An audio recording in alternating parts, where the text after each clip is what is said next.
નમસ્કાર વિદ્યાર્થી મિત્રો, ધોરણ 4 સામાન્ય જ્ઞાન ચેપ્ટર નંબર 8 ઉપયોગી સાધનો અને યંત્રો વિશે આજે આપણે જોઈએ. તો જુઓ, અહીં કેટલાક ઉપયોગી સાધનો અને યંત્રોના ચિત્રો આપેલા છે. દરેક ચિત્ર ઓળખી તે સાધન કે યંત્રનું નામ બોક્સમાંથી પસંદ કરી ખાલી જગ્યામાં લખો. આપણે ચિત્ર જોઈને એનું નામ બોક્સમાંથી પસંદ કરીને લખવાનું છે એની સામે. તો ચલો, પ્રથમ ચિત્ર છે આ તમને જે દેખાય છે એ શાનું છે? બહિર્ગોળ લેન્સ છે, બરાબર. જે નાના અક્ષરો હોય એને મોટા જોવા માટે વપરાય છે, એટલે એ છે બહિર્ગોળ લેન્સ. તો એક સામે ખાલી જગ્યામાં તમારે બહિર્ગોળ લેન્સ લખવાનું છે. એટલા માટે આપણે જે બોક્સમાં શબ્દ છે એની નીચે 1 નંબર લખીશું, કારણ કે આ જવાબ 1 નંબર સામે આવશે, બરાબર. ચલો, બીજું ચિત્ર આ બાજુ જે દેખાય છે એ શાનું છે? સૂક્ષ્મદર્શક યંત્ર, બરાબર. જે સૂક્ષ્મ જીવો હોય એને જોવા માટે વપરાય છે. સૂક્ષ્મદર્શક યંત્ર એ નંબર 2 આવશે. તો ઉપર જે આપણને બોક્સમાં નામ આપ્યા છે એમાંથી સૂક્ષ્મદર્શક યંત્રની નીચે આપણે નંબર 2 લખીશું, બરાબર. તો નંબર 2 નો જવાબ છે એવું તમારે સમજીને ખાલી જગ્યામાં લખવાનું છે. ચલો, પછી નંબર 3 આ દૂરબીન છે, બરાબર. જે દૂરની વસ્તુઓ જોવા માટે વપરાય છે. તો દૂરબીન એ નંબર 3 લખીશું. તમારે ખાલી જગ્યામાં લખવાનું છે દૂરબીન, જે છેલ્લે છે બોક્સમાં એ નંબર 3 છે, બરાબર. પછી જોઈએ નંબર 4 લેપટોપ જે છે એ કમ્પ્યુટર જેવું જ કામ કરે છે, પરંતુ મુસાફરી દરમિયાન આપણે તેને ગમે ત્યાં લઈ જઈ શકાય અને કોમ્પ્યુટરના બદલામાં એ કામ કરી શકે છે. તો એ લેપટોપ છે નંબર 4 છે. તો આપણે ત્યાં 4 નંબર લખીશું, લેપટોપ સામે 4 નંબર. હવે નંબર 5 આ છે ટેલિસ્કોપ. જે આકાશમાં જે તારા છે, જે આકાશમાં જે અવકાશી પદાર્થો જેને કહેવાય ગ્રહો છે, બરાબર, એ જોવા માટે ટેલિસ્કોપ વપરાય છે. તો એ નંબર 5 છે. હવે ટેલિસ્કોપ સામે નંબર 5 લખીશું. અહીં પ્રથમ આપેલું છે તે નંબર 5. ચલો આગળ જોઈએ. આ તો તમને ખબર જ છે. નંબર 6 શું છે? ગેસ લાઇટર છે, બરાબર. ગેસ સળગાવવા માટે ઉપયોગ થાય છે. એ 6 નંબર છે, ગેસ લાઇટર છે. એ તમારે 6 નંબરની સામે ગેસ લાઇટર શબ્દ ખાલી જગ્યામાં લખવાનો છે. પછી આ જે નંબર 7 પર તમને જે ચિત્ર દેખાય છે એ વેક્યુમ ક્લીનર છે. ઘરની સફાઈમાં મદદ કરે છે, ઘરની સફાઈ એની થઈ શકે છે. તો નંબર 7 છે વેક્યુમ ક્લીનર. તો એની સામે આપણે 7 નંબર લખીશું, કારણ કે 7 જવાબ છે. પછી આ જે ચિત્ર દેખાય છે એ શાનું છે? થર્મોમીટર. જે ડૉક્ટર વાપરે છે તાવ માપવા માટે, બરાબર. તેનાથી ગરમીનું પ્રમાણ જાણી શકાય છે, એટલે કે તાવ કેટલો છે એ માપી શકાય છે થર્મોમીટર. એ નંબર 8 આવશે.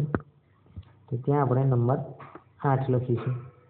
તમારે આ જે નંબર પ્રમાણે જવાબ લખવાના છે. જેની પાસે સ્વાધ્યાય પોથી છે તે મિત્રો લખશે. હવે પ્રશ્ન 2 આગળ જોઈએ. તો જુઓ, એમાં પણ આ મુજબ છે કે બોક્સમાં જે નામ આપ્યા છે એ ચિત્રો જોઈને આપણે લખવાના છે. નંબર 1 જે છે આ ચિત્ર તમને ખબર છે ટેલિફોનનું છે, બરાબર. આપણે ટેલિફોન જે ખાલી જગ્યા સામે છે ત્યાં ટેલિફોન તમારે લખવાનું છે, બરાબર. ચલો, બોક્સમાંથી નામ શોધી નાખીએ. ટેલિફોન અહીં છે, એ નંબર 1 આવશે. ચલો, સામે શું દેખાય છે તમને ખ્યાલ છે? માઇક્રોફોન, બરાબર. જે આપણને માઇક જેવું દેખાય છે, માઇક્રોફોન. મોટી સભા હોય ત્યારે સંબોધન કરવા માટે તેનો ઉપયોગ થાય છે. એ માઇક્રોફોન છે, એટલે નંબર 2 માઇક્રોફોન છે. નંબર 3 એ શાનું ચિત્ર છે તમને ખબર હશે? એ ઝેરોક્સ મશીન છે, બરાબર. જેનાથી ઝેરોક્સ નીકળે છે. તો નંબર 3 એ ઝેરોક્સ મશીન છે. અને નંબર 4 જે કમ્પ્યુટર છે, બરાબર. નંબર 4 એ કમ્પ્યુટર છે, જેના દ્વારા ઘણી બધા કામ થઈ શકે છે, ક્રિયાઓ થઈ શકે છે, એટલે કમ્પ્યુટર એ નંબર 4 છે. હવે આગળના ચિત્રો જોઈએ તો એ નંબર 5 કેલ્ક્યુલેટર, એટલે સાદી ગણતરીઓ થઈ શકે છે એનાથી, બરાબર. તો એ નંબર 5 એ કેલ્ક્યુલેટરનું ચિત્ર છે. ત્યાં આપણે નંબર 5 લખીશું. નંબર 6 ટેસ્ટર, જેનાથી આપણે કરંટ માપી શકીએ છીએ, એટલે આવે છે કે નહીં એ જાણી શકાય છે, બરાબર. જે આપણે વીજળી કહીએ છીએ તે આપણા ઘરમાં જે લાઇટ છે તે કરંટ છે કે નહીં એનાથી જાણી શકાય છે, ચાલુ છે કે બંધ, માટે ટેસ્ટર વપરાય છે અને ટેસ્ટર કહેવાય છે. એ નંબર 6 એ ટેસ્ટર છે. તો ટેસ્ટર નંબર 6 લખીશું. પછી આગળ જોઈએ તો નંબર 7 ગીઝર છે, બરાબર. પાણી ગરમ કરવા માટે ઉપયોગ થાય છે એનો. તો એ નંબર 7 લખીશું આપણે. ગીઝર સામે નંબર 7, બરાબર. હવે જે 8મું ચિત્ર જે છે, 8મું ચિત્ર એ શાનું છે? ડ્રિલિંગ મશીન છે, એટલે એની સામે આપણે નંબર 8 લખીશું. જે દિવાલમાં કાણું પાડી શકાય છે ડ્રિલિંગ મશીન, બરાબર. એ નંબર 8 છે. હવે આના આધારે ખાલી જગ્યા આપણે લખવાની છે આગળ સ્વાધ્યાયની. તો ચલો, કૌંસમાં આપેલા શબ્દોમાંથી યોગ્ય શબ્દ પસંદ કરી ખાલી જગ્યા પૂરો, એવું કહ્યું છે. તો જુઓ કે પાણી ગરમ કરવા ખાલી જગ્યાનો ઉપયોગ થાય છે. તો જે આપણે જોયું શાનો ઉપયોગ થાય છે? ગીઝર. તો તમારે ખાલી જગ્યામાં ગીઝર લખવાનું છે. નંબર 2 તાવ માપવા માટે ખાલી જગ્યાનો ઉપયોગ થાય છે, બરાબર. જે ડૉક્ટર વાપરે છે તો એ થર્મોમીટર આવશે. પછી દિવાલમાં કાણું પાડવા ખાલી જગ્યાનો ઉપયોગ થાય છે, તો ડ્રિલિંગ મશીન, બરાબર. કે દિવાલમાં કાણું પાડવા માટે, જે ખીલી મારવા માટે કાણું પાડવામાં આવે છે, ડ્રિલિંગ મશીનનો ઉપયોગ થાય છે. એ લખેલા કાગળની નકલ કરવા, જે આપણે ઝેરોક્સ કહીએ છીએ, બરાબર. નકલ કરવી એટલે કે ઝેરોક્સ કરવું. તો એ શું? ઝેરોક્સ મશીનનો ઉપયોગ થાય ઝેરોક્સ કરવા માટે. મોટી સભાને સંબોધવા, બરાબર. શાનો ઉપયોગ થાય છે? માઇક્રોફોન આવશે. પછી છે ઝીણા અક્ષરોને મોટા જોવા માટે, એટલે ઝીણા અક્ષરો હોય અને એને મોટા જોવા માટે, બરાબર, શું આવશે? બહિર્ગોળ લેન્સ આવશે. પછી ગેસ સ્ટવ સળગાવવા માટે, ગેસ સ્ટવ સળગાવવા માટે ગેસ લાઇટર જોઈએ. સાદી ગણતરી કરવા માટે શું આવશે? કેલ્ક્યુલેટર વપરાય છે. પ્રશ્ન 2 કે બોક્સમાંથી યોગ્ય શબ્દ પસંદ કરી મને ઓળખી મારું નામ લખો, બરાબર.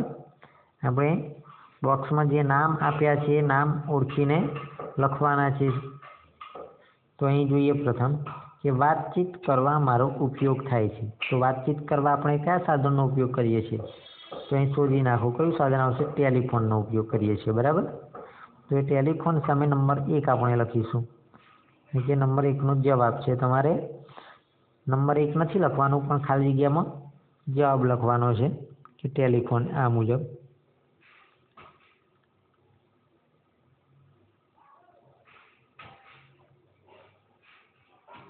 ટેલિફોન, બરાબર. પછી ચલો નંબર 2 કે આકાશી પદાર્થોનું નિરીક્ષણ એટલે કે જોવા, આકાશી પદાર્થોનું નિરીક્ષણ કરવા મારો ઉપયોગ થાય છે. એ શું આવશે? ટેલિસ્કોપ આવશે, બરાબર. તો એ નંબર 2 લખીશું આપણે. પછી હું ઘરની સફાઈ કરવામાં ઉપયોગી છું, ઘરની સફાઈ કરવામાં ઉપયોગી છું, તો વેક્યુમ ક્લીનર આવશે, બરાબર. એટલે નંબર 3 આવશે. વેક્યુમ ક્લીનર એટલે નંબર 3 આવશે. પછી આગળ નંબર 4 કે હું દૂરની વસ્તુ નજીક જોવામાં ઉપયોગી છું. તો દૂરની વસ્તુ નજીક જોવામાં કયું સાધન વપરાય છે? દૂરબીન આવશે.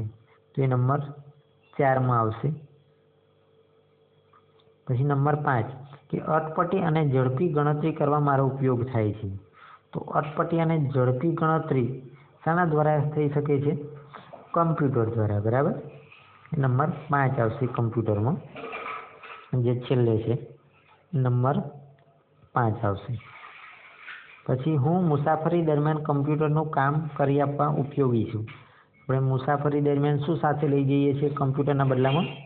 લેપટોપ, બરાબર. તો એ નંબર 6 આવશે. જે લેપટોપ જે છે એ નંબર 6. પછી વિદ્યુત પ્રવાહની હાજરી તપાસવા મારો ઉપયોગ થાય છે. તો વિદ્યુત હાજરી તપાસવા શું આવશે? ટેસ્ટર. તો ટેસ્ટર સામે નંબર 7 આવશે. અને સૂક્ષ્મજીવોનો અભ્યાસ કરવા મારો ઉપયોગ થાય છે. એ સૂક્ષ્મદર્શક યંત્ર આવશે નંબર 8. આ મુજબ તમારે જવાબ ખાલી જગ્યામાં લખવાના છે. Okay, thank you.